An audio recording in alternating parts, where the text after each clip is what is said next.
គ្រឹះស្ថានមីក្រូហិរញ្ញវត្ថុ LOLC ដើម្បីគំនិតរីកចម្រើនសាកលវិទ្យាល័យអាមេរិកភ្នំពេញ AUPP បង្រៀននិស្សិតនៅថ្ងៃនេះឲ្យក្លាយជាអ្នកដឹកនាំនៅថ្ងៃស្អែកសាកលវិទ្យាល័យឯកទេសនៅកម្ពុជា CUS សិក្សាដើម្បីបុគ្គលិកលក្ខណៈសម្បត្តិល្អប្រពៃសិក្សានៅ CUS Sinvenue ជាក្រុមហ៊ុនតែមួយគត់ដែលបានបង្ហាញភាពខុសគ្នារវាងកាហ្វេគីមីនិងកាហ្វេធម្មជាតិ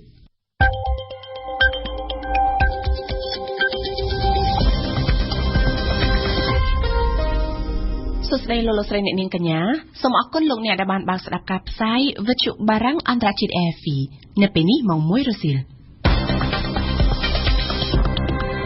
កម្មវិធីព័ត៌មានដោយពុនសុភ័ណ្ឌលោកហ៊ុនសែនលើកឡើងថាបើគ្មានរដ្ឋប្រហារថ្ងៃ18មិនិនាក៏គ្មានថ្ងៃ7មករាដែរលោកនាយករដ្ឋមន្ត្រីហ៊ុនសែនប្រកាសបដូរជំហររឿងច្បាប់សញ្ជាតិតែមួយការវិវត្តថ្មីជំវិញការអនុវត្តច្បាប់ចរាចរណ៍ផ្លូវគោកដែលជំរុងចម្រាស់ចំណែកព័ត៌មានអន្តរជាតិរដ្ឋ New York សហរដ្ឋអាមេរិកបើកឲ្យលក់កញ្ឆាដើម្បីព្យាបាលជំងឺតុលាការបានទាមទារឲ្យអាជ្ញាធរ New Delhi បញ្ជាក់ភស្តុតាងពីប្រសិទ្ធភាពនៃចរាចរណ៍យានយន្តឆ្លាស់គ្នាRFI ក្រៅពីរៀបចំដោយឡែកចាប់តាំងពីប៉ុន្មានថ្ងៃកន្លងមកនៅតាមមូលដ្ឋានគណៈបកប្រជាជនកម្ពុជាបានប្រារព្ធខួបលើកទី37ទិវាជ័យជំនះ7មករាយ៉ាងអធិកអធមនៅទីស្នាក់ការកណ្ដាលរាជធានីភ្នំពេញដោយមានសមាជិកចូលរួម 10,000 នាក់បើទោះជាមានការមិនទទួលស្គាល់ពីមជ្ឈដ្ឋានដែលមាននិន្នាការនយោបាយខុសគ្នាពីថ្ងៃ7មករាក៏ដោយក៏ប្រមុខដឹកនាំគណៈបកប្រជាជនកម្ពុជានៅតែអះអាងថាវាជាសច្ចភាពប្រវត្តិសាស្ត្រដែលមិនមានអ្នកណាអាចកែប្រែបានឡើយសូមស្ដាប់ញឹមសុផលបើគ្មានរដ្ឋប្រហារថ្ងៃទី18មីនា1970ក៏គ្មានរបបប្រល័យពូជសាសន៍ប៉ុលពតបើគ្មានរបបប្រល័យពូជសាសន៍ក៏គ្មានជ័យជំនះ7មករាបើគ្មានជ័យជំនះ7មករាគឺគ្មានអ្វីនៅថ្ងៃនេះឡើយនេះគឺជាពាក្យស្លោកដែលនៅតែមានទម្ងន់ដដែលនៅក្នុងសន្ទរកថារបស់លោកនាយករដ្ឋមន្ត្រីហ៊ុនសែនប្រធានគណៈបកប្រជាជនកម្ពុជានៅក្នុងឱកាសមីតិញរំលឹកខួបលើកទី37ទិវាជ័យជំនះ7មករានៅព្រឹកថ្ងៃប្រហ័សនេះនៅទីស្នាក់ការកណ្ដាលគណៈបកប្រជាជនកម្ពុជារាជធានីភ្នំពេញនៅចំពោះមុខអ្នកចូលរួមប្រមាណ 10,000 នាក់លោកហ៊ុនសែនក្នុងនាមប្រធានគណៈបកប្រជាជនកម្ពុជាបានអានសន្ទរកថាផងនិងថ្លែងក្រៅសន្ទរកថាផងពីប្រវត្តិនៃការតស៊ូនិងការលះបង់របស់យុទ្ធជនកម្ពុជាក្រោមការជ្រោមជ្រែងរបស់កងទ័ពស្ម័គ្រចិត្តវៀតណាមដើម្បីរំដោះប្រជាជនកម្ពុជាពីរបបអាវខ្មៅ3ឆ្នាំ8ខែ20ថ្ងៃគេអាចមើលឃើញការផ្សាយបន្តផ្ទាល់ពីគ្រប់ប៉ុស្តិ៍ទូរទស្សន៍ក្នុងស្រុកពីការលើកឡើងទាំងអស់នេះអមដោយសម្រែកជ័យឃោសការសម្ដែងសិល្បៈរបាំជូនពរនិងការប្រឡែងប្រៀបប៉ោងក្រោមពន្លឺថ្ងៃចាំងបញ្ឆិតពីទិសខាងកើតក្រៅពីការរំដោះប្រទេសជាតិតាមរយៈថ្ងៃ7មករាលោកនាយករដ្ឋមន្ត្រីក៏បានលើកឡើងពីការប្រឈមនានានិងឧបសគ្គធំជាច្រើននឹងការអភិវឌ្ឍផងដែរដោយសម្ដែងនូវមោទនភាពលើដំណើរការអភិវឌ្ឍសេដ្ឋកិច្ចជាពិសេសនៅឆ្នាំ2015ជាឆ្នាំដែលកម្ពុជាធ្វើដំណើរទៅមុខដើម្បីចាកចេញផុតពីប្រទេសមានចំណូលទាបទៅជាប្រទេសមានចំណូលមធ្យមកម្រិតទាបនិងឈានជាប្រទេសមានចំណូលមធ្យមកម្រិតខ្ពស់នៅឆ្នាំ2030កំណើនសេដ្ឋកិច្ចក្នុងរង្វង់ 7% ស្ថិរភាពប្រាក់រៀលចំណូលមធ្យមរបស់ប្រជាពលរដ្ឋអាចនឹងកើនដល់$1,325នៅឆ្នាំ2016និងការកាត់បន្ថយភាពក្រីក្រមកត្រឹម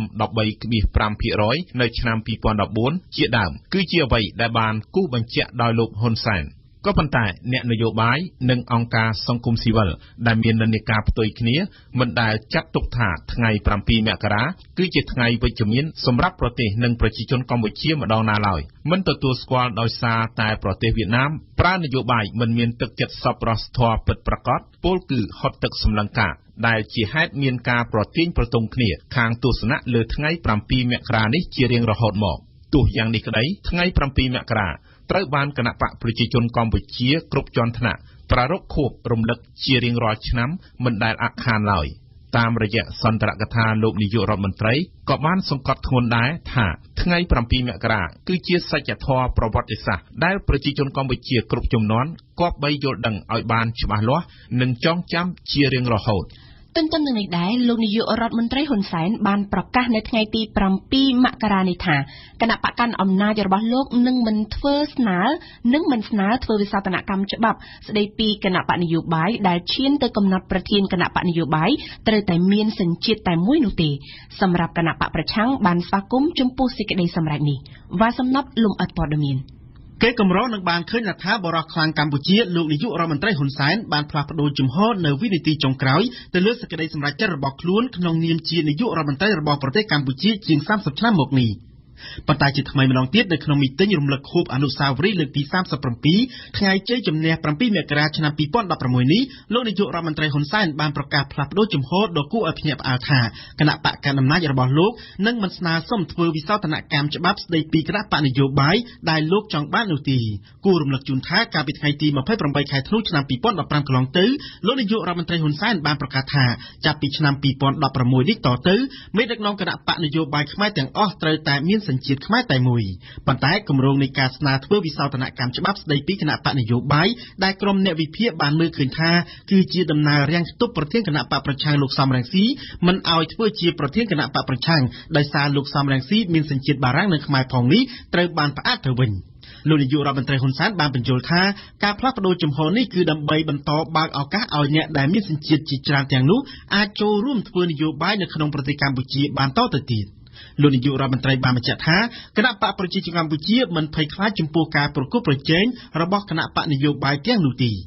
យ៉ាងណាក៏ដោយក្នុងនាមជាប្រធានគណៈបកកាន់អំណាចលោកនាយករដ្ឋមន្ត្រីហ៊ុនសែនបានអំពាវនាវឲ្យប្រធានគណៈបកនយោបាយដែលមានសញ្ជាតិច្រើនទាំងអស់ចូលមកប្រគល់ប្រជែងជាមួយនឹងគណៈបកកាន់អំណាចនៅក្នុងការបោះឆ្នោតឃុំសង្កាត់នៅឆ្នាំ2017ខាងមុខតែទន្ទឹមគ្នានេះប្រមុខរដ្ឋាភិបាលកម្ពុជាបានប្រកាសថាកម្ពុជាមិនមែនជាចំណាត់ខ្មាំងសម្រាប់តនដិតម្នាក់ពីរនាក់នោះទេ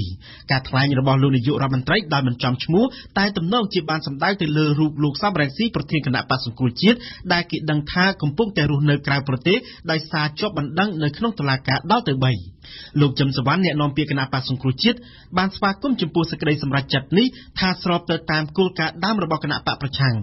លោកជឹមសវណ្ណក៏បានប្រកាសមិនអត្ថាធិប្បាយតទៅទៀតទៅលើបញ្ហានេះទៀតទេ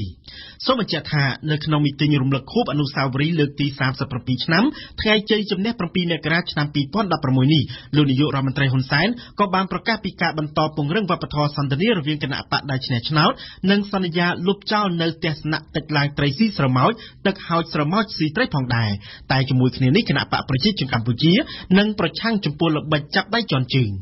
មិត្តរំលឹកខួបអនុស្សាវរីយ៍ថ្ងៃជ័យជំនះ7មករាឆ្នាំ2016នេះបានប្រពធ្វើឡើងនៅទីស្នាក់ការកណ្ដាលគណៈបកប្រជាជនកម្ពុជាក្នុងរាជធានីភ្នំពេញដែលមានការចូលរួមពីសមាជិកគណៈបកប្រមាណជា 10000 នាក់អាជ្ញាធររាជធានីភ្នំពេញបានប្រកាសចាប់ផ្ដើមពង្រឹងការគ្រប់គ្រងកន្លែងផលិតស្រាសនិងស្រាកែច្នៃគ្រប់ប្រភេទដែលកំពុងដាក់លក់នៅលើទីផ្សារនៅក្នុងរាជធានីភ្នំពេញដើម្បីការពារសុខភាពអ្នកបរិភោគស្របពេលដែលមានអ្នកស្លាប់ដោយសារការពុលស្រាកាន់តែមានចំនួនកើនឡើងនេះបើតាមការចុះផ្សាយពីទីភ្នាក់ងារសារព័ត៌មានជាតិកម្ពុជាការប្រកាសដាក់ផែនការគ្រប់គ្រងផលិតផលស្រាសនៅក្នុងរាជធានីភ្នំពេញគឺជាលើកដំបូងនេះបានធ្វើឡើងនៅក្នុងកិច្ចប្រជុំនៅព្រឹកថ្ងៃទី6ខែមករាម្សិលមិញនៅសាលារាជធានីភ្នំពេញតាមកិច្ចប្រជុំបានឲ្យដឹងថាកាលពីពេលថ្មីៗនេះទើបតែមានករណីស្លាប់ដោយសារតែការពុលស្រាចំនួន2នាក់ស្ថិតនៅក្នុងខណ្ឌចំការមនរាជធានីភ្នំពេញគួរជំរាបជូនថាការពុលស្រាក៏មានផងដែរនៅតាមបណ្ដាខេត្តមួយចំនួនទៀតមកទល់ថ្ងៃនេះគឺមួយសប្តាហ៍ហើយដែលរដ្ឋាភិបាលកម្ពុជាដាក់ឲ្យអនុវត្តច្បាប់ចរាចរណ៍ផ្លូវគោកថ្មីបន្ទាប់ពីដាក់ឲ្យអនុវត្តច្បាប់នេះបានរងប្រតិកម្មជាច្រើនពីប្រជាពលរដ្ឋនិងអង្គការសង្គមស៊ីវិលដើម្បីដោះស្រាយបញ្ហានិងឆ្លើយតបទៅនឹងប្រតិកម្មផ្សេងៗរដ្ឋាភិបាលកម្ពុជាបានសម្រេចលើកលែងឬលុបចោលការអនុវត្តមួយចំនួននៅក្នុងច្បាប់ចរាចរណ៍ផ្លូវគោកថ្មីនេះខុតសុខឿនជូនព័ត៌មានកាលពីថ្ងៃម្សិលមិញរាជរដ្ឋាភិបាលកម្ពុជាបានសម្រេចលុបចោលបានបើកបរប្រភេទក1ការលុបចោលនេះមានន័យថាអ្នកបើកបរម៉ូតូដែលមានកម្លាំងចាប់ពី 125cc ចុះក្រោមមិនបាច់មានប័ណ្ណបើកបរទៀតទេជាមួយគ្នានេះដែរលោកនាយករដ្ឋមន្ត្រីហ៊ុនសែនបានប្រាប់ឲ្យប្រជាពលរដ្ឋដែលបានបង់ប្រាក់ថ្លៃប្រឡងយកប័ណ្ណបើកបរម៉ូតូនិងប្រជាពលរដ្ឋដែលបានទទួលប័ណ្ណបើកបរម៉ូតូរួចហើយទៅទទួលយកប្រាក់វិញប្រសិនបើពួកគេចង់បានទោះយ៉ាងណាការលុបចោលប័ណ្ណបើកបរប្រភេទក1នេះមិនទាន់មានតម្លៃគតិយុត្តដែលអាចអនុវត្តបាននោះទេ នេះបើតាមលោកសនជ័យនាយកប្រតិបត្តិសម្ព័ន្ធគណនេយ្យភាពសង្គមកម្ពុជាលោកសនជ័យបន្តថារដ្ឋាភិបាលដែលជាអង្គនីតិប្រតិបត្តិមិនអាចលុបចោលឬមិនអនុវត្តមាត្រាណាមួយនៃច្បាប់ដែលអនុម័តដោយរដ្ឋសភាដែលជាអង្គនីតិបញ្ញត្តិនោះទេលោកថាការកំណត់ឲ្យមានប័ណ្ណបើកបរសម្រាប់ម៉ូតូមានចែងនៅក្នុងមាត្រា 8 នៃច្បាប់ស្តីពីចរាចរណ៍ផ្លូវគោកចំណែកលោកអៀចរិយានាយកវិទ្យាស្ថានសុវត្ថិភាពចរាចរណ៍បានលើកឡើងថារដ្ឋាភិបាលត្រូវមានយន្តការច្បាស់លាស់ដើម្បីធានាថាអ្នកបើកបរគ្រប់រូបពិតជាមានចំណេះដឹងនិងជំនាញច្បាស់លាស់ស្តីអំពីសុវត្ថិភាពចរាចរណ៍លោកបន្តថាយន្តការទាំងនោះរួមមានការអប់រំស្តីអំពីសុវត្ថិភាពចរាចរណ៍នៅតាមសាលារៀនចាប់ពីថ្នាក់បឋមសិក្សាដល់ថ្នាក់មហាវិទ្យាល័យនិងជំរុញឲ្យមន្ត្រីនគរបាលនៅមូលដ្ឋានចុះធ្វើការអប់រំផ្សព្វផ្សាយនៅថ្នាក់មូលដ្ឋានតាក់ទងនឹងការអនុវត្តច្បាប់ចរាចរណ៍ផ្លូវគោកថ្មីនេះដែរនៅថ្ងៃម្សិលមិញឧត្តមសេនីយ៍ឯករុនរដ្ឋវាសនាប្រធាននាយកដ្ឋាននគរបាលចរាចរណ៍និងសម្ដាប់ធ្នាប់សាធារណៈបានឲ្យដឹងថាចាប់ពីពេលនេះតទៅសមត្ថកិច្ចទូទាំងប្រទេសនឹងផ្អាកការត្រួតពិនិត្យឯកសារមួយចំនួនរបស់យានយន្តនៅតាមដងផ្លូវរហូតមានបទបញ្ជាថ្មីលោករុនរដ្ឋវាសនាបានឲ្យដឹងទៀតថាលិខិតស្នាមយានយន្តដែលនឹងត្រូវផ្អាកការត្រួតពិនិត្យនិងផាកពិន័យមានដូចជា 1. យានយន្តដែលមិនទាន់មានឯកសារកាត់ឈ្មោះ 2. យានយន្តដែលមិនទាន់មានឯកសារឈាក 3. ឯកសារអាជីវកម្មរថយន្ត 4. យានយន្តដែលមិនទាន់មានប័ណ្ណសម្គាល់យានយន្តកាតគ្រីនិង 5. យានយន្តដែលមិនទាន់មានប័ណ្ណបើកបរសូមរំលឹកថាដើម្បីសម្រួលដល់ការអនុវត្តច្បាប់ចរាចរណ៍ផ្លូវគោកថ្មីនេះក្រសួងសេដ្ឋកិច្ចនិងក្រសួងសាធារណការក៏បានចេញផ្សាយសេចក្តីប្រកាសអំពីការកែប្រែបន្ថយតម្លៃសេវាប្រឡងយកប័ណ្ណបើកបរនិងការបដូរប័ណ្ណបើកបរយានយន្តផងដែរការប្រកាសនេះធ្វើឡើងមួយថ្ងៃនៅមុនថ្ងៃប្រកាសលុបចោលប័ណ្ណបើកបរម៉ូតូ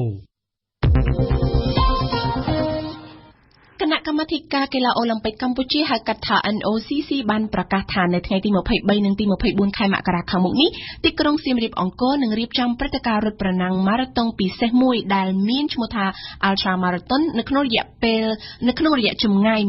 128គីឡូម៉ែត្រជាការរត់ប្រណាំងដែលមិនមែនចំណាយពេលតែមួយថ្ងៃនោះទេនេះគឺជាការបញ្ជាក់ពីលោកថោងខុនប្រធាន NOCC កាលពីពេលកន្លងមកតាម NOCC មកដល់ពេលនេះមានអត្តពលិក400នាក់មកពីប្រមាណ29ប្រទេសបានចុះឈ្មោះចូលរួមនៅក្នុងព្រឹត្តិការណ៍កីឡានេះសូមបញ្ជាក់ថាព្រឹត្តិការណ៍នេះគឺជាការរត់ប្រណាំងដ៏ពិសេសមួយដោយអ្នកចូលរួមត្រូវរត់ឆ្លងកាត់តំបន់ភ្នំនិងតាមប្រាសាទជាច្រើននៅក្នុងតំបន់អង្គរហើយពួកគេត្រូវសម្រាកពេលយប់តាមតំបន់ទាំងនោះនៅក្នុងពេលដែលប្រកួតការប្រកួតនឹងចាប់ផ្ដើមនៅម៉ោង4ព្រឹកថ្ងៃទី23មករាហើយនឹងបញ្ចប់នៅម៉ោង8ព្រឹកថ្ងៃទី24មករាយើងសូមងាកមកជម្រាបជូនពីព័ត៌មានអន្តរជាតិវិញម្ដងដោយផ្ដើមចេញពីសហរដ្ឋអាមេរិកបន្ទាប់ពីបានអនុញ្ញាតឲ្យជក់និងលក់កញ្ឆាដោយស្របច្បាប់នៅតាមរដ្ឋខ្លះមកចាប់ពីថ្ងៃប្រហ័សទី7មករានេះតទៅរដ្ឋញូវយ៉ករបស់សហរដ្ឋអាមេរិកនឹងបើកលក់កញ្ឆាសម្រាប់ព្យាបាលជំងឺមជ្ឈមណ្ឌលលក់កញ្ឆាជាថ្នាំនេះបានដាំដុះកញ្ឆាក្នុងទំហំ 23,000 ម៉ែត្រការ៉េនៅកណ្ដាលក្រុងព័ទ្ធដោយរបងចាស់ៗនិងគ្មានប៉ូលីសឬភ្នាក់ងារសន្តិសុខការពារទេយើងស្ដាប់អៀងសុកមិញដាំកញ្ឆាដោយស្របច្បាប់នៅកណ្ដាលក្រុងធ្លាប់ឃើញមានច្រើនរដ្ឋហើយក៏ប៉ុន្តែមជ្ឈមណ្ឌលដាំកញ្ឆានៅរដ្ឋញូវយ៉កគឺជាមជ្ឈមណ្ឌលដំបូងគេបង្អស់ដែលមានតាំងនៅក្នុងរដ្ឋធានីមួយមានពលរដ្ឋរស់នៅលើសពី1លាននាក់មជ្ឈមណ្ឌលនេះគ្រប់គ្រងដោយក្រុមហ៊ុនឧស្សាហកម្ម Plumfield Industry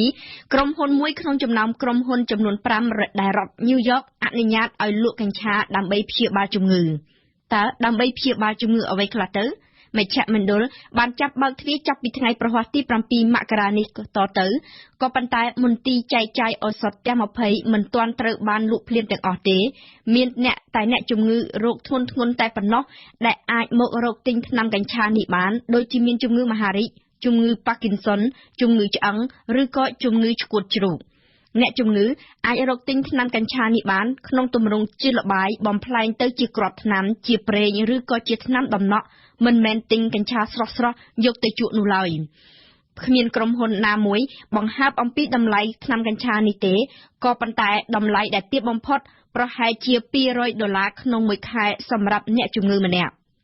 ក្រុមហ៊ុនធានារ៉ាប់រងជំងឺឯកជននិងរដ្ឋទាំងអស់មិនទទួលបន្ទុកសងថ្លៃថ្នាំប្រភេទនេះទេហើយគេប៉ាន់ប្រមាណថាមានប្រជាជននៅរដ្ឋញូវយ៉កប្រមាណពី 0.5 ទៅ 1.5% អាចទទួលសិទ្ធិបានការព្យាបាលដោយកញ្ឆានេះ កញ្ឆានិងផលិតផលផ្សំពីកញ្ឆាមិនត្រូវបានដាក់ឲ្យស្ថិតនៅក្រោមការត្រួតពិនិត្យរបស់ភ្នាក់ងារឱសថនិងចំណីអាហារអាមេរិកទេការសិក្សាដែលពីមុននិយាយច្រើនអំពីផលអវិជ្ជមាននិងភាពមានរបស់កញ្ឆាក៏ចាប់ផ្ដើមឃើញមានកាន់តែច្រើននិយាយអំពីផលល្អរបស់កញ្ឆាហើយ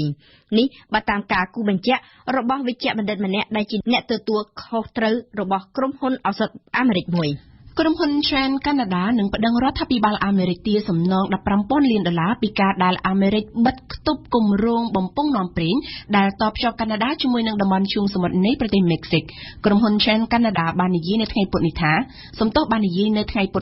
ការបដិសេធមិនអនុញ្ញាតឲ្យធ្វើបំពង់នាំប្រេងកាត់អាមេរិកនេះគឺជាការបំពាននិងមិនសមហេតុផលទៅនឹងកិច្ចព្រមព្រៀងពាណិជ្ជកម្មសូមបញ្ជាក់ថារដ្ឋបាលលោកប្រធានាធិបតីបារ៉ាក់អូបាម៉ាបានសម្រេចចិត្តមិនព្រមឲ្យក្រុមហ៊ុនរបស់កាណាដាសាងសង់បំពង់នាំប្រេងដោយឆ្លងកាត់ព្រំដែនអាមេរិកកាណាដានៅក្នុងហេតុផលថាការសាងសង់នេះគឺធ្វើឲ្យប៉ះពាល់ដល់យុទ្ធសាស្ត្រប្រយុទ្ធប្រឆាំងនឹងការប្រែប្រួលអាកាសធាតុ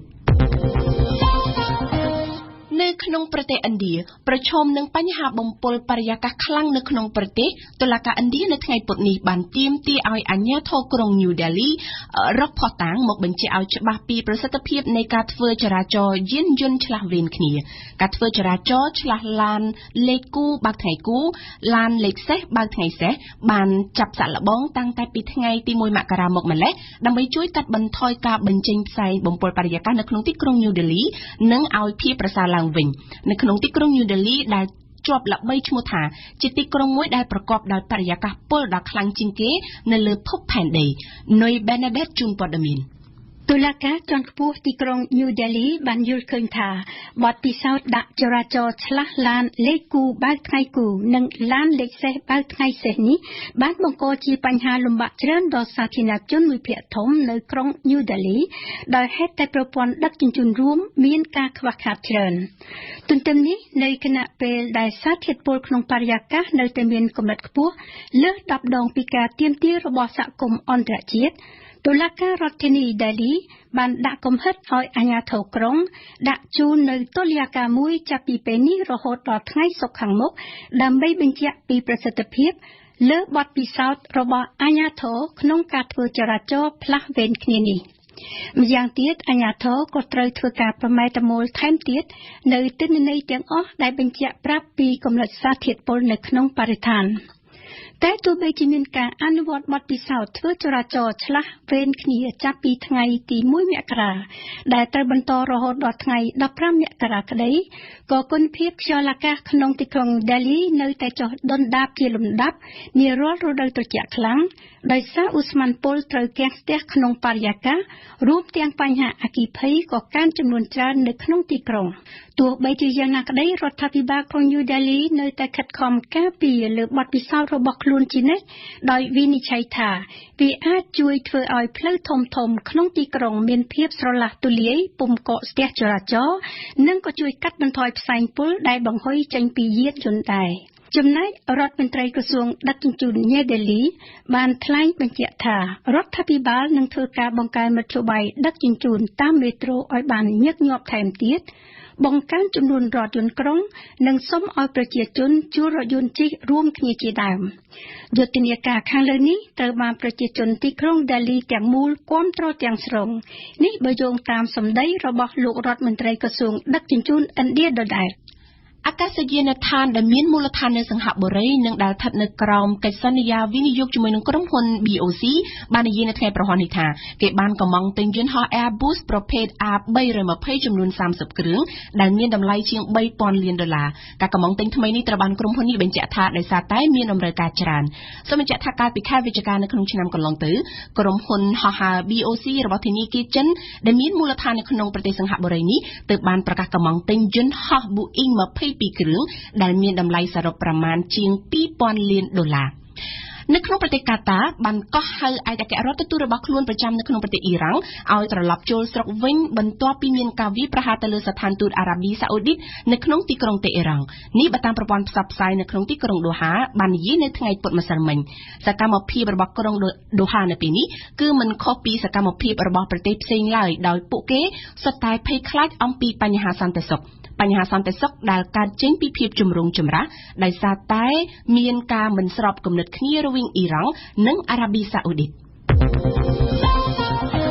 ជាងាកមកខាងប្រទេសកូស្តារីកាវីរុសផ្ដាសាយប្រភេទ H1N1 បានសម្លាប់មនុស្សយ៉ាងតិច14នាក់នៅក្នុងប្រទេសកូស្តារីកាកាលពីខែមុននេះបើតាមការឲ្យដឹងពីមន្ត្រីសុខាភិបាលនៅថ្ងៃពុធប៉ុន្តែតួលេខនេះមិនបានคล้ายជាការប្រកាសអាសន្នសាធារណៈសម្រាប់ប្រទេសនេះឡើយយ៉ាងណាក៏ដោយមន្ត្រីសុខាភិបាលបានជំរុញឲ្យពលរដ្ឋការពារខ្លួនដោយការលាងសម្អាតដៃជាប្រចាំនិងត្រូវមានការពាក់ម៉ាស់ការពារសុវត្ថិភាពផងដែរ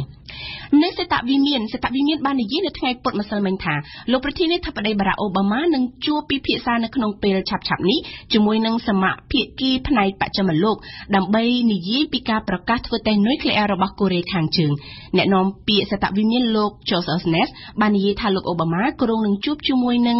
លោកនាយករដ្ឋមន្ត្រីជប៉ុន Shinzo Abe និងលោកស្រីប្រធានាធិបតីកូរ៉េខាងត្បូងប៉ាក់គុនហេ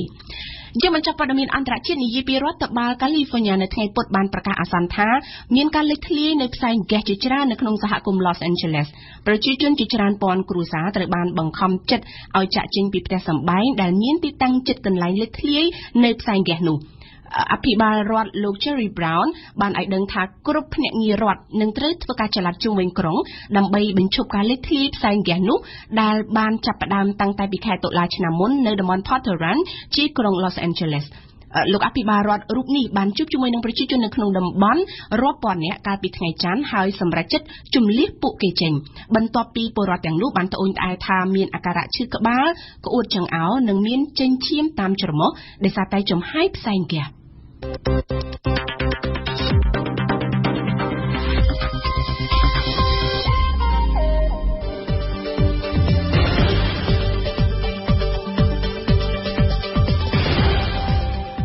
វិទ្យុបារាំង RFI ភ្នំពេញ92 MHz សៀមរាប92 MHz បាត់ដំបងក្រុងព្រះសីហនុនិងកំពង់ចាម 94.5 MHzលោកអ្នកនាងកំពុងស្ដាប់កម្មវិធីព័ត៌មានរបស់វិទ្យុបារាំងអន្តរជាតិ AFP ជាបន្តទៅទៀតនេះលោកអ្នកនាងនឹងបានស្ដាប់ដំបូងគឺជានីតិព្រឹត្តិការណ៍កម្ពុជាប្រចាំថ្ងៃរៀបចំជូនដោយសុនមេសាថ្ងៃនេះមេសាលើកឡើងពីអធិពលនៃថ្ងៃ7មករាបន្ទាប់មកគឺជានីតិទស្សនៈព្រឹត្តិការណ៍កម្ពុជាខុតសុខឿនសូមជូនបទវិភាគស្ដីពី7មករាការចងចាំដែលចាប់ផ្ដើមសាបរលាបក្នុងចំណោមយុវជនខ្មែរនៅក្នុងនីតិទស្សនៈព្រឹត្តិការណ៍ពិភពលោកអៀងសុកមិញលើកឡើងអំពីនៅក្នុងប្រទេសបារាំងខួប1ឆ្នាំនៃភេរវកម្មប្រឆាំងទស្សនវិស័យ Charlie Hebdo នៅក្នុងនីតិទស្សនៈសាព័ត៌មាននៅព្រឹកនេះរៀបចំជូនដោយខុតសុខឿននិងនៅចុងបញ្ចប់នៃកម្មវិធីរបស់យើងគឺជានីតិខ្ញុំនិយាយពីភាសារបស់ហែលសម្បត្តិព្រឹត្តិការណ៍កម្ពុជាប្រចាំថ្ងៃថ្ងៃ7មករាឆ្នាំ1979គឺជាថ្ងៃប្រវត្តិសាស្ត្ររបស់ពលរដ្ឋកម្ពុជាប៉ុន្តែទិវានេះត្រូវបានគណៈបកនៅកម្ពុជាបានលាបពណ៌ឲ្យថ្ងៃនេះផ្សេងគ្នាអស់រយៈពេល37ឆ្នាំមកហើយ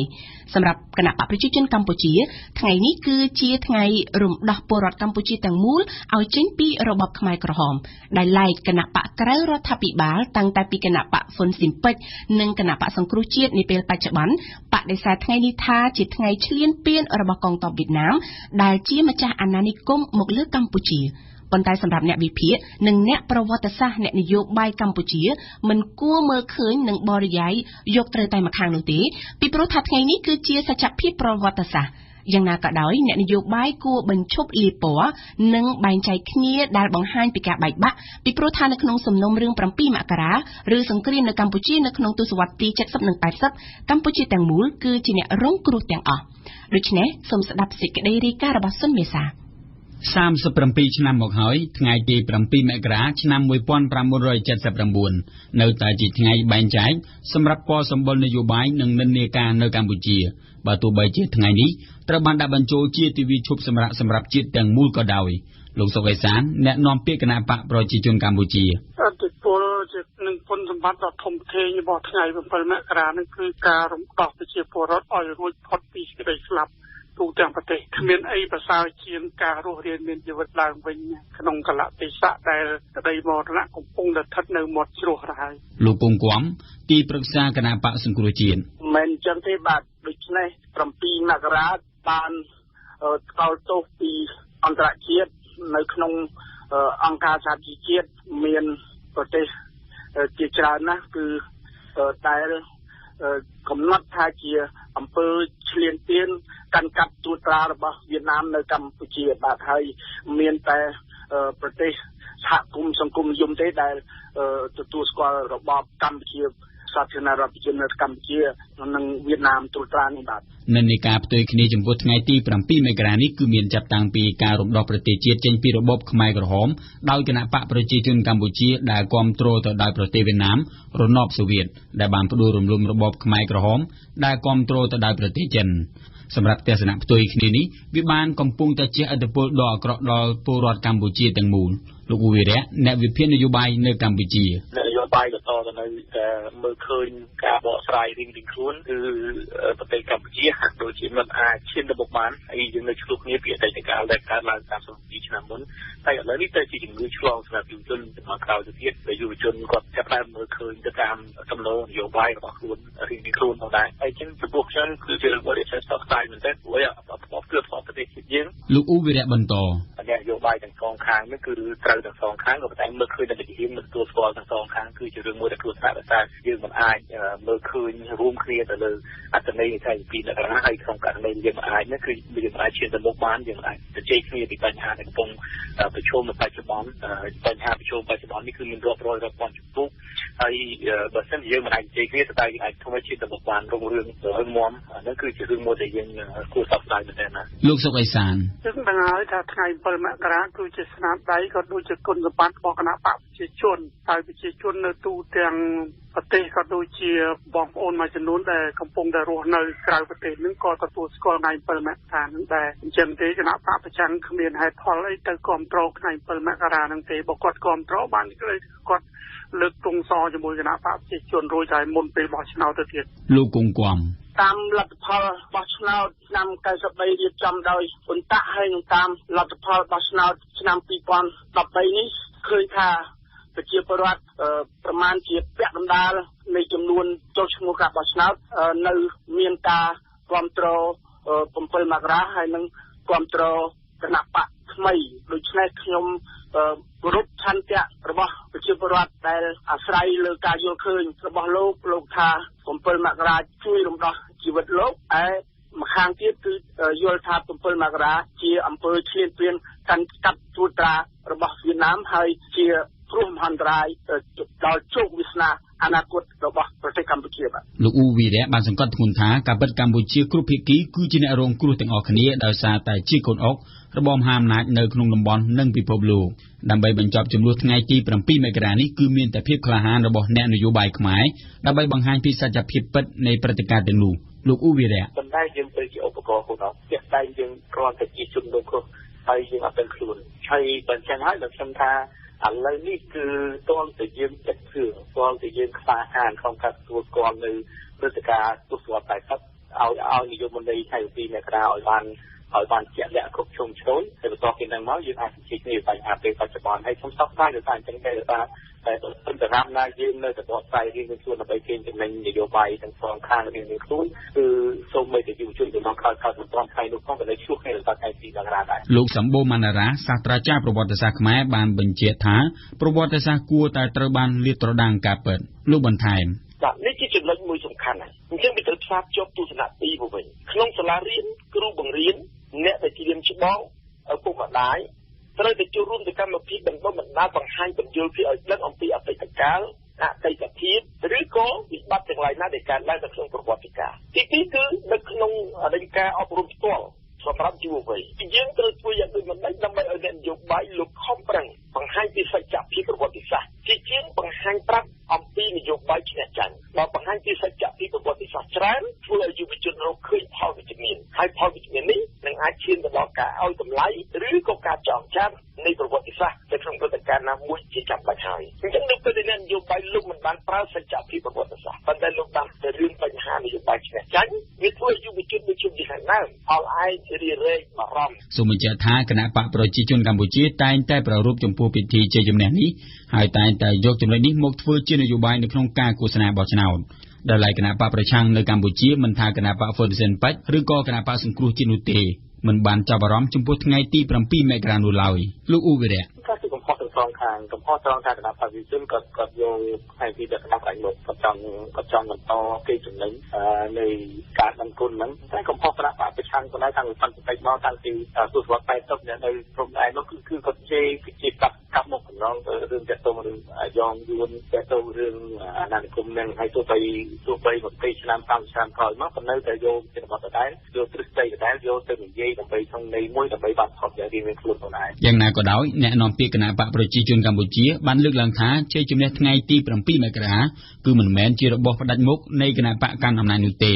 លោកសុកអេសានហើយដោយដែលយើងបានដឹងស្រាប់ហើយថាគណៈបកទាំងអស់ដែលកើតឡើងនៅក្នុងកម្ពុជានេះសុទ្ធតែអ្នកប្រកួតប្រជែងជាមួយគណៈបកប្រជាជនដើម្បីដណ្ដើមយកសន្លឹកឆ្នោតដឹកនាំប្រទេសអញ្ចឹងទេគឺថាគាត់វាមានលក្ខណៈទោះបីមិនចង់ប្រឆាំងក៏វាដំណើរការហ្នឹងវាដូចជាប្រឆាំងដែរអញ្ចឹងគាត់មិនធ្វើខ្លួនឯងអានឹងជារឿងរបស់គាត់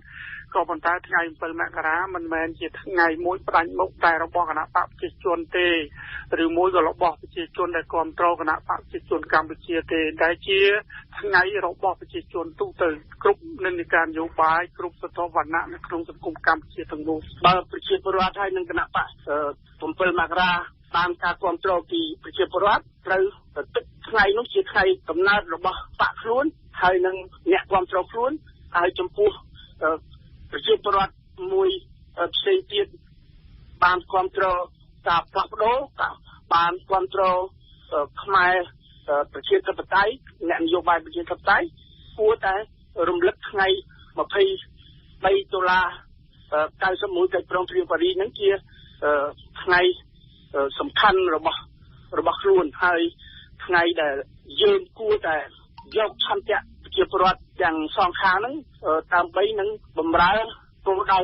រួមគឺថាសន្តិភាពស្ថិរភាពអភិវឌ្ឍប្រជាធិបតេយ្យគោរពសិទ្ធិមនុស្សលក្ខណៈបាទទោះបីជាបានណាក៏ដោយអ្នកវិភាគបានលើកឡើងថាអ្នកនយោបាយនៅកម្ពុជាគួរតែបញ្ឈប់លាបពណ៌នៅព្រឹត្តិការណ៍ប្រវត្តិសាស្ត្រដើម្បីកេងចំណេញនយោបាយដែលកំពុងតែបង្ហាញឲ្យអន្តរជាតិឃើញថាកម្ពុជានៅតែបែកបាក់គ្នាអស់រយៈពេលជាង3ទសវត្សរ៍មកហើយបន្ថែមពីលើនេះអ្នកនយោបាយត្រូវតែទទួលស្គាល់ព្រឹត្តិការណ៍ដែលបានកើតឡើងនៅឆ្នាំ1979ដែលថាគឺជាពេលវេលាដែលរំដោះពលរដ្ឋខ្មែរចេញពីរបបប៉ុលពតហើយក៏ជាពេលវេលាដែលវៀតណាមបានឈ្លានពានចូលទឹកដីកម្ពុជាផងដែរមិនត្រឹមតែប៉ុណ្ណោះអ្នកនយោបាយខ្មែរគួរតែគិតពីបញ្ហាប្រឈមរបស់ជាតិផ្សេងៗទើបប្រសើរជាងនេះបើតាមការបញ្ជាក់ពីលោកអ៊ូវីរៈដដែលកម្មវិធីនេះសហការឧបត្ថម្ភដោយគ្រឹះស្ថានមីក្រូហិរញ្ញវត្ថុ LOLC ដើម្បីគំនិតរីកចម្រើនសាកលវិទ្យាល័យអាមេរិកភ្នំពេញ AUPP បង្រៀននិស្សិតនៅថ្ងៃនេះឲ្យក្លាយជាអ្នកដឹកនាំនៅថ្ងៃស្អែកសាកលវិទ្យាល័យឯកទេសនៅកម្ពុជា CUS សិក្សាដើម្បីបុគ្គលិកលក្ខណៈសម្បត្តិល្អប្រពៃសិក្សានៅ CUS Sinvenue ជាក្រុមហ៊ុនតែមួយគត់ដែលបានបង្ហាញភាពខុសគ្នារវាងកាហ្វេគីមីនិងកាហ្វេធម្មជាតិ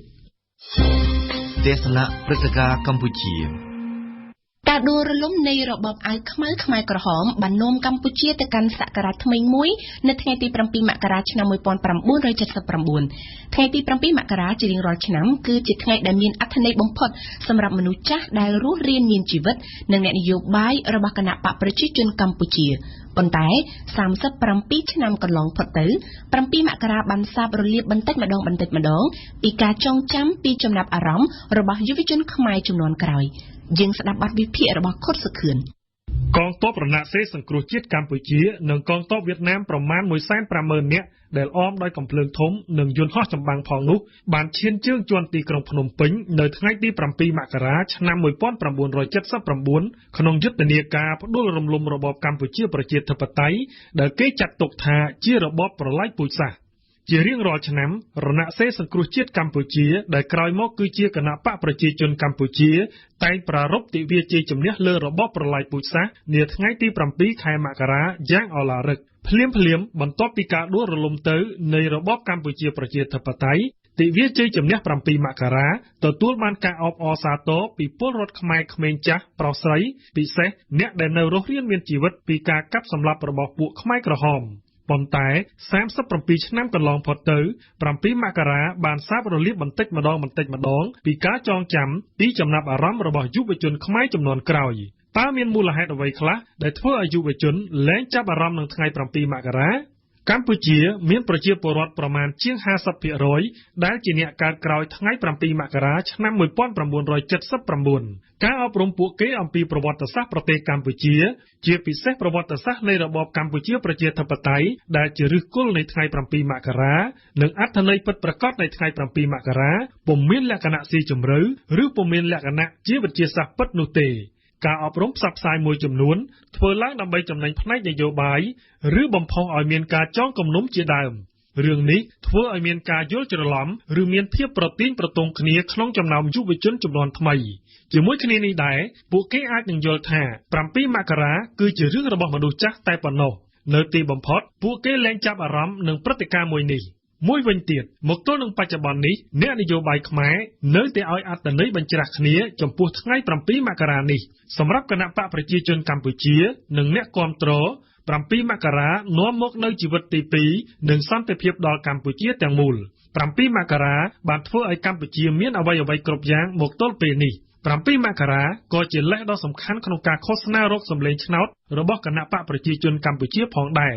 ចំណែកក្រុមអ្នកនយោបាយប្រឆាំងវិញថ្ងៃ7មករាគឺជាថ្ងៃដែលកងទ័ពវៀតណាមឈ្លានពានកម្ពុជានិងបានធ្វើឲ្យកម្ពុជាបាត់បង់ទឹកដីជាដើមជារៀងរាល់ឆ្នាំ7មករាបានក្លាយជាប្រធានបទនៃការវាយបកគ្នាទៅវិញទៅមកឥតឈប់ឈរដោយសារអ្នកនយោបាយខ្មែរយកថ្ងៃ7មករាធ្វើជាថ្ងៃនយោបាយជាជាងថ្ងៃប្រវត្តិសាស្ត្រយ៉ាងដូចនេះទើបថ្ងៃ7មករាបាត់បង់ការពិតរបស់ខ្លួនចំពោះយុវជនព្រឹត្តិការណ៍មួយដែលគ្មានការពិតឬការពិតបែបស្រពេចស្រពិលមិនអាចទាក់ទាញចំណាប់អារម្មណ៍របស់ពួកគេបានយូរអង្វែងនោះទេ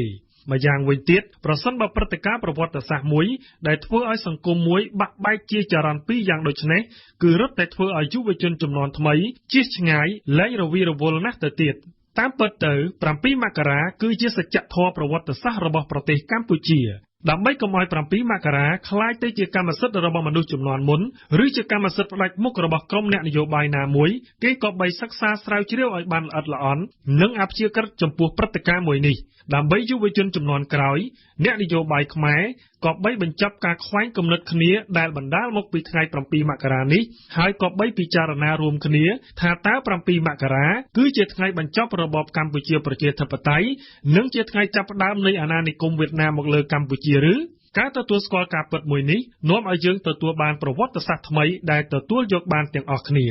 ភារកិច្ចបន្ទាប់គឺការអប់រំប្រវត្តិសាស្ត្រប្រទេសកម្ពុជាដែលមានលក្ខណៈជាវិទ្យាសាស្ត្រពិតមួយក៏បីត្រូវបានបង្រៀនដល់យុវជនឲ្យបានទូលំទូលាយនិងស៊ីជម្រៅ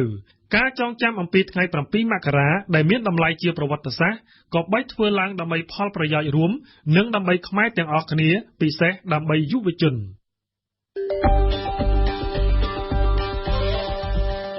ស្ដាប់កម្មវិធីព័ត៌មានរបស់វិទ្យុបារាំង RFI ពេលព្រឹកពីម៉ោង 7 ដល់ម៉ោង 8 និងពីម៉ោង 10 កន្លះដល់ម៉ោង 11 ថ្ងៃរសៀលពីម៉ោង 1 ដល់ម៉ោង 2 និងពីម៉ោង 4 កន្លះដល់ម៉ោង 5 និងពេលយប់ពីម៉ោង 7 ដល់ម៉ោង 8 ស្ដាប់វិទ្យុបារាំង RFI ពិភពលោកស្ថិតក្នុងដៃរបស់លោកអ្នក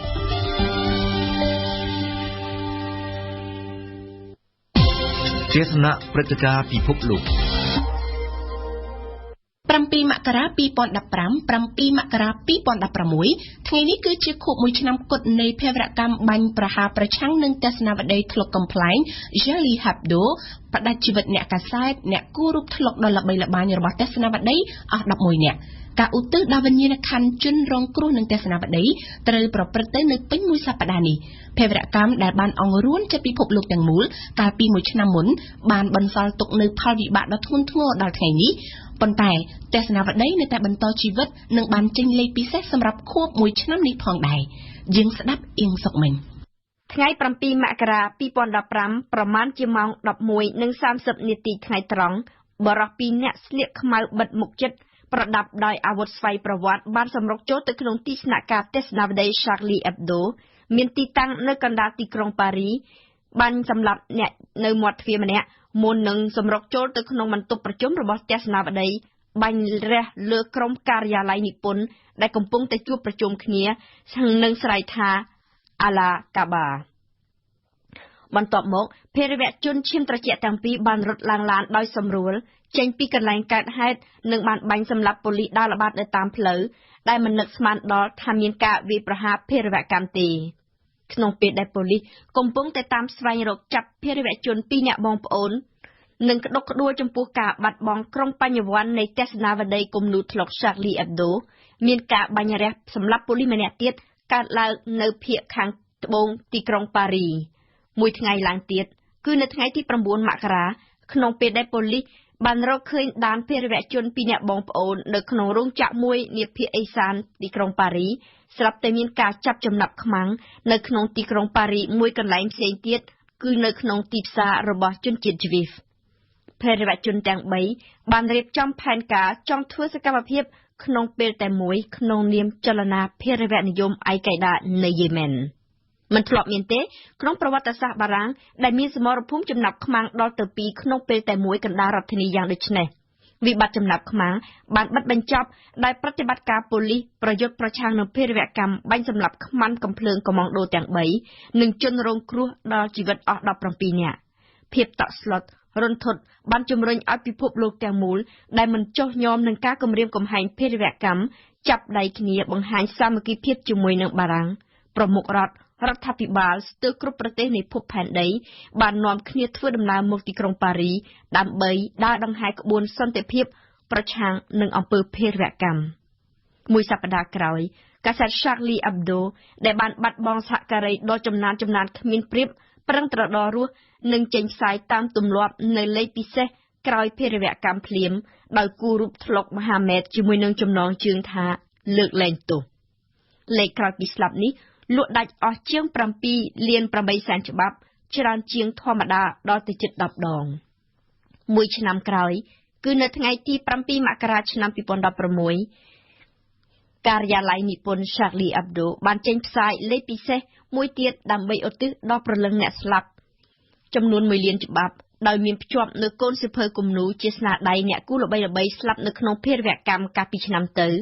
និងការចូលរួមពីសំណាក់រដ្ឋមន្ត្រីក្រសួងវប្បធម៌បារាំងព្រមទាំងបញ្ញវន្តបង់ក្លាដេសអាមេរិកសិល្បករសិល្បករនីឬក៏អ្នកភ្លេងផងនៅលើទំព័រមុខគេឃើញមានរូបគំនូរថ្លុកព្រះដុសពុកមាត់ស្រមោមស្ពាយកាំភ្លើង Kalashnikov អាវវែងប្រឡាក់ឈាមគូសដោយនាយកទស្សនាវដ្តីផ្ទាល់និងដាក់ចំណងជើងថាមួយឆ្នាំក្រោយឃាតករនៅកិច្ចខ្លួនទស្សនាវដ្តីមិនទាន់ទាំងបានចេញដាក់លក់តាមតូបផងមានពាក្យរិះគន់និងគាំទ្របានផ្ទុះសុសសាយពេញប្រព័ន្ធសង្គមអ្នកប្រឆាំងយល់ថាកាសែតលេងសើចនឹងសាសនាទៀតហើយឯអ្នកការពារវិញយល់ថានេះគឺជាគំនិតដើមនៃទស្សនាវដ្តីខ្លុកកំប្លែងគឺរិះគន់ចំអកសើចកំប្លែងពីគេពីសាសនានិងពីខ្លួនឯងផ្ទាល់ទំព័រមុខរបស់ទស្សនាវដ្តីលេខពិសេសនេះគ្មានលក្ខណៈវាប្រហារនឹងមកលើសាសនាអ៊ីស្លាមទេសុខចិត្តនិយាយបែបសរុបសំដៅទៅលើព្រះជារួម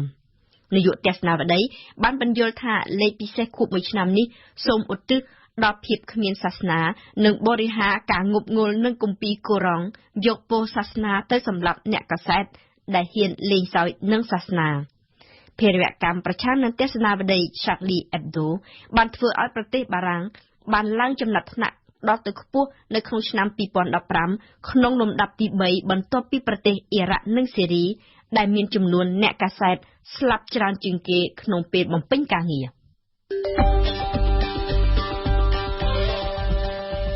ស្ដាប់ព័ត៌មានទាន់ហេតុការណ៍របស់វិទ្យុបារាំង RFI 1ម៉ោងម្ដងពេលព្រឹកនៅម៉ោង 8:30 នាទីម៉ោង 9:30 នាទីម៉ោង 10:30 នាទីនិងម៉ោង 11:30 នាទីថ្ងៃរសៀលនៅម៉ោង 2:30 នាទីម៉ោង 3:30 នាទីម៉ោង 4:30 នាទីនិងម៉ោង 5:30 នាទីស្ដាប់វិទ្យុបារាំង RFI ពិភពលោកស្ថិតនៅក្នុងដៃរបស់លោកអ្នក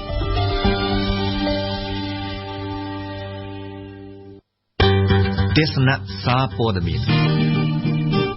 នៅក្នុងនីតិទស្សនៈសារព័ត៌មាននៅថ្ងៃនេះរៀបចំជូនដោយខុតសុខឿនសូមអញ្ជើញស្ដាប់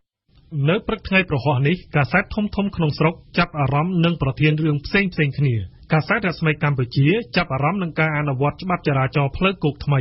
នៅលើទំព័រមុខរបស់ខ្លួនកាសែតនេះដាក់ចំណងជើងធំថាផ្អាកផាកពិន័យករណីមួយចំនួនតែនៅផាកករណីយានយន្តខុសច្បាប់ ដោយដកស្រង់សម្ដីរបស់លោកឧត្តមសេនីយ៍ឯករុនរតន៍វាសនាប្រធាននាយកដ្ឋានចរាចរណ៍និងសណ្ដាប់ធ្នាប់របស់អគ្គស្នងការនគរបាលជាតិកាសែតបរិយាយថាសមត្ថកិច្ចនៅលើដងផ្លូវសម្រាប់ផ្អាកជាបណ្ដោះអាសន្ននៅការត្រួតពិនិត្យករណីលិខិតស្នាមយានយន្តដូចជាកាត់គ្រីពាក់មីឈៀកនិងអាជ្ញាប័ណ្ណអាជីវកម្មសម្រាប់រថយន្តដឹកទំនិញមួយរយៈសិនរហូតមានបទបញ្ជាថ្មី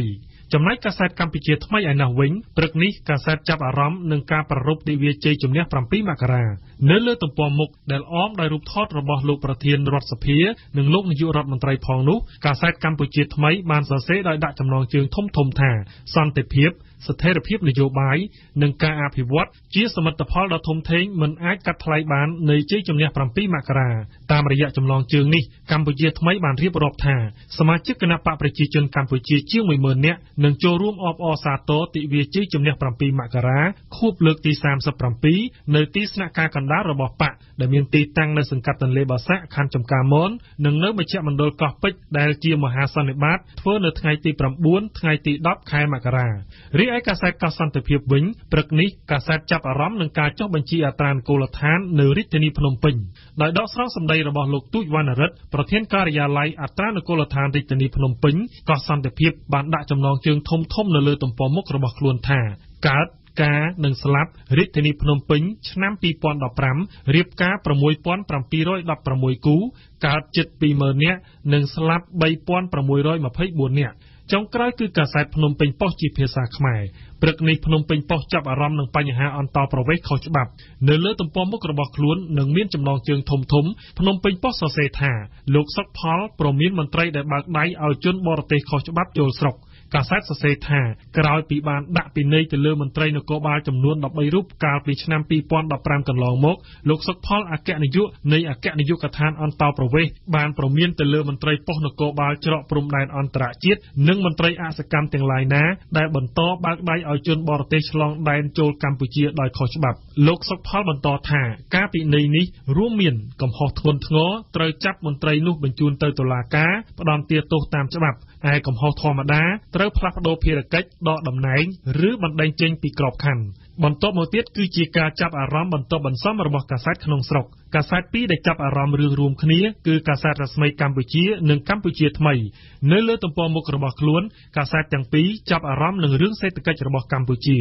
កាសែតសរសេរថាអ្នកសេដ្ឋកិច្ចនិងអ្នកជំនាញក្នុងវិស័យស្នូលរបស់កម្ពុជាបានសម្ដែងក្តីព្រួយបារម្ភចំពោះសេដ្ឋកិច្ចកម្ពុជាក្នុងឆ្នាំ2016ដោយសារការប្រកួតប្រជែងពីប្រទេសក្នុងតំបន់និងគ្រោះរាំងស្ងួតដែលនឹងយាយីដល់កសិកម្មរបស់កម្ពុជា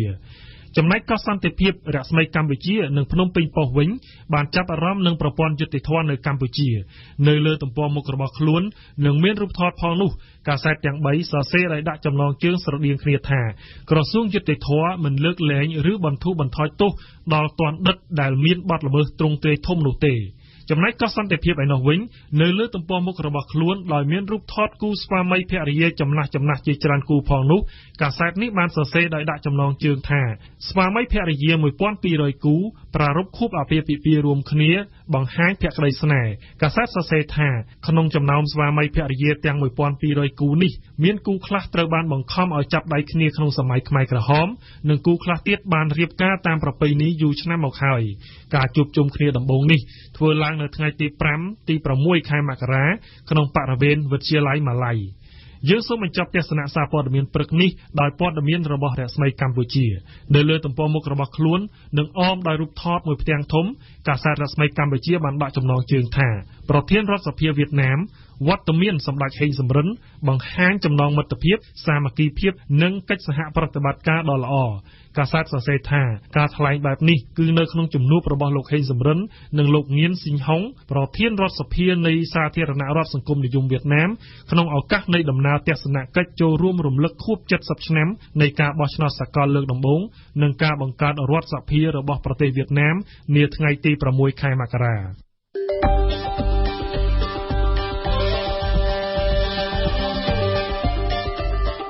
ព័ត៌មានលឿន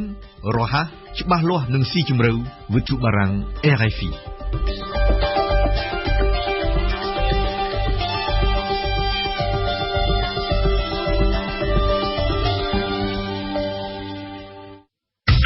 ខ្ញុំ និយាយពីភាសា Chronique bilingue នៅក្នុងនីតិខ្ញុំនិយាយពីភាសារបស់យើងនៅសប្តាហ៍នេះហើយសម្បត្តិសូមលើកឡើងនៅប្រធានបទថ្មីមួយទៀតមកអធិប្បាយជូនលោកអ្នកស្ដាប់គឺស្ដីអំពីថាតើរថយន្តស្វ័យប្រវត្តិជាក្តីសុបិនឬក៏ជាការពិតលោកអ្នកប្រហែលជាធ្លាប់បានឮហើយថាកាលពីពេលថ្មីៗនេះក្រុមហ៊ុនបច្ចេកវិទ្យាមួយចំនួនមានគម្រោងបង្កើតរថយន្តស្វ័យយ័តឬរថយន្តបើកដោយស្វ័យប្រវត្តិដោយមិនចាំបាច់មានមនុស្សបញ្ជាល្បឿនឬក៏កាន់ចង្កូតពិសេសគឺក្រុមហ៊ុន Google ដែលចាប់ពីឆ្នាំ2012មកបានដាក់ទុនលើការស្រាវជ្រាវក្នុងវិស័យនេះតាមពិតជាសរុបមានក្រុមហ៊ុនជាង10រួមទាំងក្រុមហ៊ុន Google ដែលលេចធ្លោជាងគេនោះបានវិនិយោគស្រាវជ្រាវដើម្បីបង្កើតនិងដាក់ឲ្យដំណើរការបច្ចេកវិទ្យាថ្មីនេះឡើងសំណួរសួរថាតើការសម្រេចលើគម្រោងនេះវាស្ថិតនៅជាក្តីសុបិននៅឡើយឬក៏ជាការពិតនៅក្នុងពេលអនាគតដ៏ខ្លីខាងមុខនេះEn fait, cette innovation n'est plus qu'un simple mythe. En effet, dans le cadre du processus de ce développement scientifique,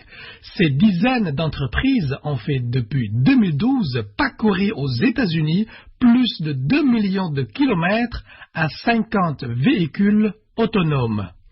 ជាលទ្ធផលគេសង្កេតឃើញថាចំណោមរថយន្តដែលគេសាកល្បងទាំងនោះមានត្រឹមតែ11ករណីប៉ុណ្ណោះដែលពាក់ព័ន្ធនឹងគ្រោះថ្នាក់ចរាចរណ៍ហើយជាទូទៅគ្រោះថ្នាក់នោះបណ្ដាលមកពីកំហុសរបស់មនុស្ស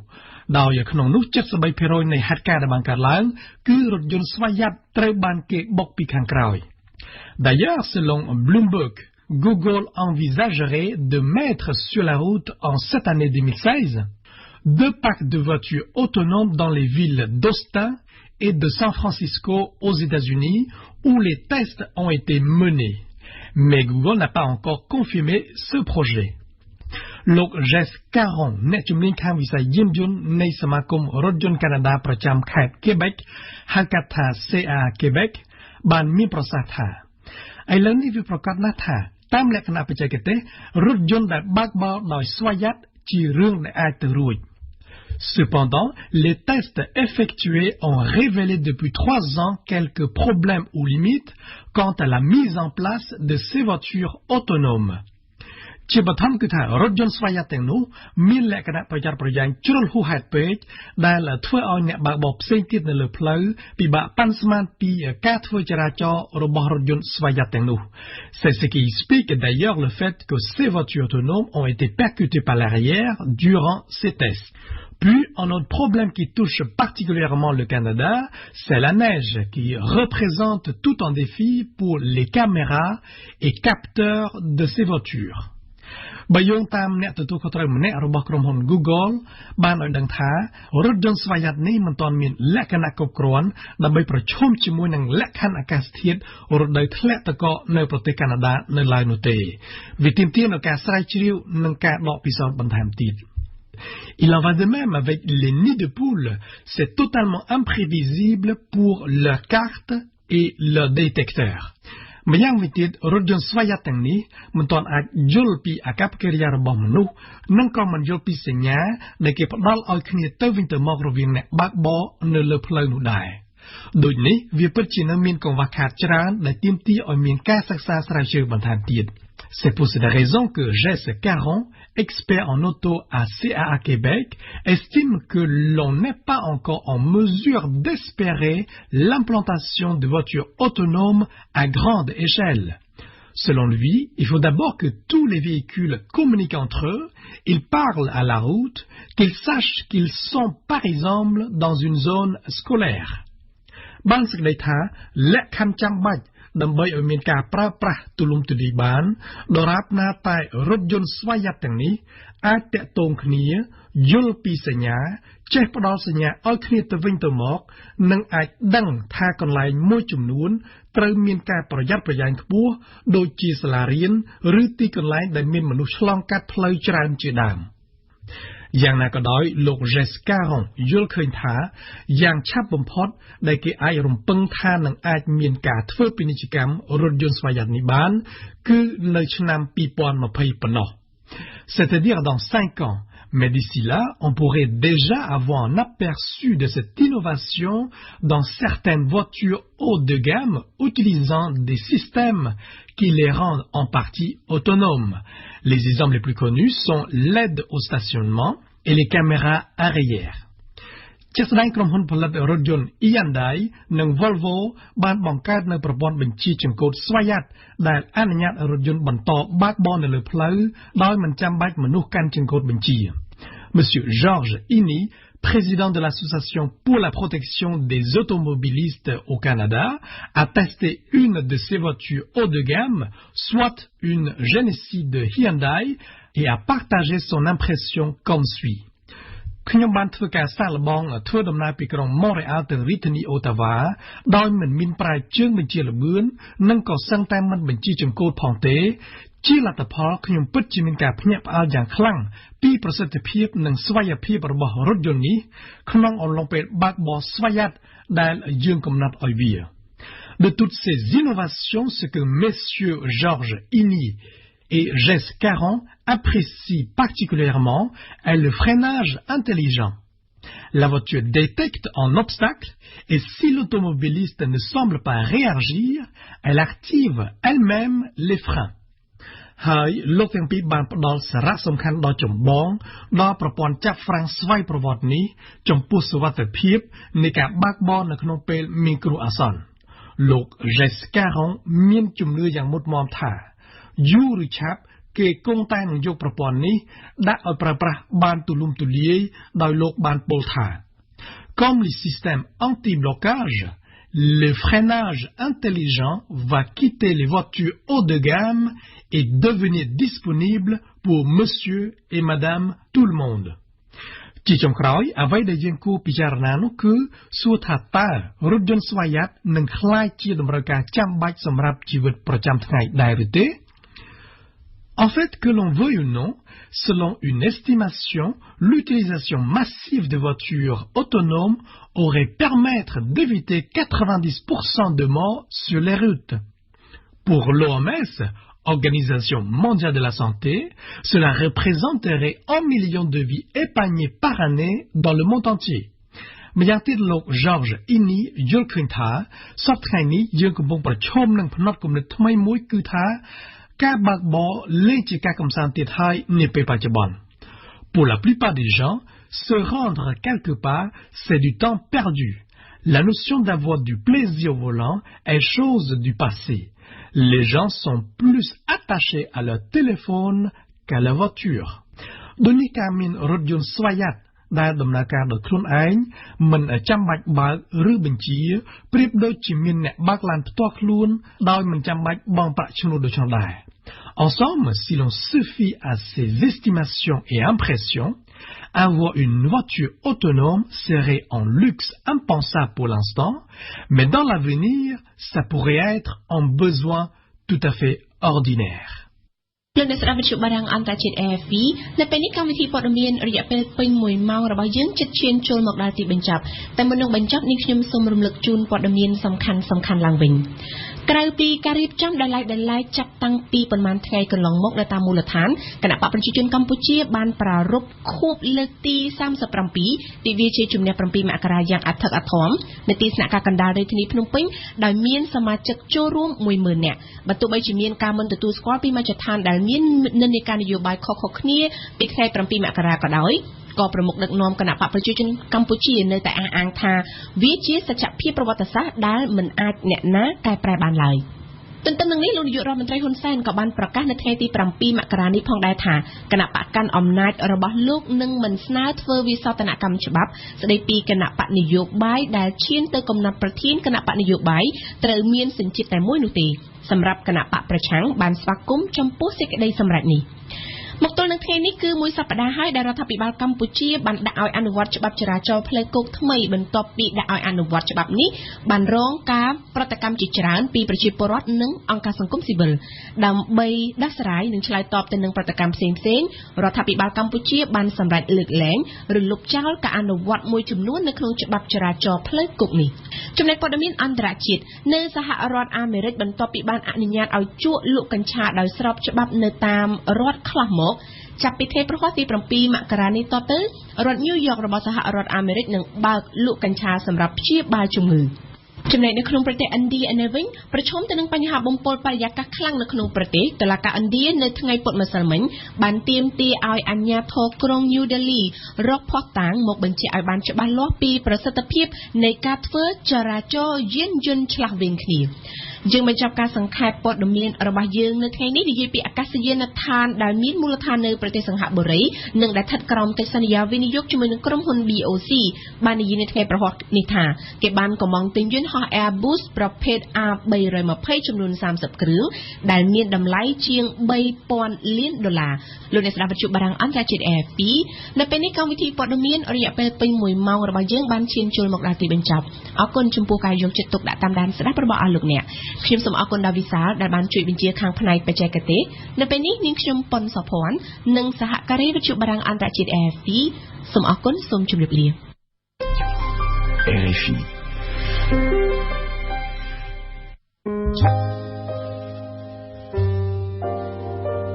លោកស្រីអ្នកនាងកញ្ញាតទៅនេះសូមអញ្ជើញស្ដាប់ព័ត៌មានជាភាសាបារាំង